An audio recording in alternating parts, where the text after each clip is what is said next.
बुद्ध का संदेश। एक बार श्रावस्ती में भीषण अकाल पड़ गया। धरती सूख चुकी थी, खेत बंजर हो गए थे और लोगों के घरों में खाने को कुछ नहीं बचा था। भूख से तड़प तड़प कर कई लोगों ने अपने प्राण गंवा दिए। सबसे दयनीय हालत उन माताओं की थी जिनकी गोद में छोटे छोटे दुधमुन्हे बच्चे थे और घर के कमाने वाले पुरुष इस आपदा में काल का ग्रास बन चुके थे। ये समाचार जब भगवान बुद्ध तक पहुंचा तो उनका हृदय पीड़ा से भर गया। वे गहरी चिंता में डूब गए और तुरंत श्रावस्ती के धनवान लोगों की एक सभा बुलवाई।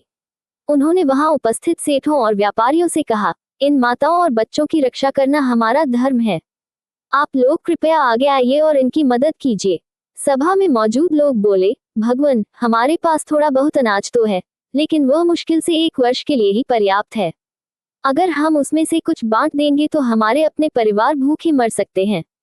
दूसरों का दीपक तभी जलाया जा सकता है जब अपना दीपक बुझाना हो। बुद्ध ये सुनकर गंभीर हो गए। उन्होंने सबकी ओर देखकर शांत स्वर में कहा, क्या आप पूरी तरह से निश्चिंत हैं कि आपके परिवार के सदस्य केवल अन्न की वजह से ही सुरक्षित रहेंगे?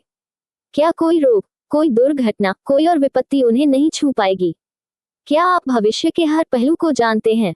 अगर नहीं, तो फिर यह कैसा विश्वास है कि आप अपने संग्रह को बचाकर सब कुछ नियंत्रित कर लेंगे? ये सुनकर सभा में मौजूद सभी लोगों ने अपने सिर झुका लिए। सभी मौन हो गए। बुद्ध ने आगे कहा, भाइयों, जब संकट आता है तो उसका सामना मिलकर ही किया जाता है। आज अगर आप इन पीड़ितों की मदद करेंगे तो न केवल इन्हें जीवन मिलेगा, बल्कि यह करुणा लौटकर कभी न कभी आपके जीवन को भी बचाएगी। पर यदि आप आज पीड़ितों से मुंह मोड़ते हैं तो कल जब आप संकट में होंगे तो कोई भी आपकी सहायता के लिए नहीं आएगा। याद रखिए, विपत्ति में पड़े इंसान की सहायता करना ही सबसे बड़ा धर्म है। बुद्ध के ये शब्द सभी के हृदय को छू गए।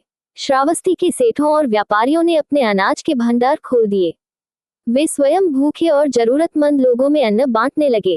कुछ ही समय में पूरे शहर ने मिलकर इस भयानक अकाल पर विजय पा ली और सब लोग सुख और शांति के साथ रहने लगे। कहानी से सीख। संकट के समय दूसरों की मदद करना ही सच्चा धर्म है। अपनी जरूरतों से ऊपर उठकर दूसरों के लिए सोचना ही इंसानियत की पहचान है।